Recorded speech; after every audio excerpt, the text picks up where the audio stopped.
ধনে পাতাটাকে কুচি কুচি করে কেটে নিচ্ছি। প্রথমে আমি একটু সর্ষের তেল দিয়ে দিলাম, শুকনো লঙ্কা দিলাম আমি, এরপর তেজপাতাটা দিয়ে দিচ্ছি, তারপরে একটু জিরে সম্বরণ, আর আমি একটু সম্বরাতে পেঁয়াজটা রসুন দিলাম, কিছু কিছু করে কেটে আদা মুখে দিলাম। সম্বরাটা হয়ে গেছে, এবার আমি ডাল চালটা দিতেই ছাড়বো। এটা ভিজিয়ে নুনটা দিয়ে দিচ্ছি, হলুদ, কি সুন্দর একটা গন্ধ বেরিয়েছে।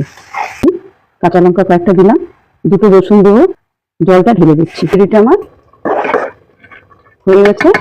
একটু আমি লাস্টে ধনে পাতা দিয়ে দিচ্ছি, চিনি দিয়ে দিচ্ছি, মিষ্টি এটা দিলে স্বাদের মাত্রাটা বেড়ে যাবে।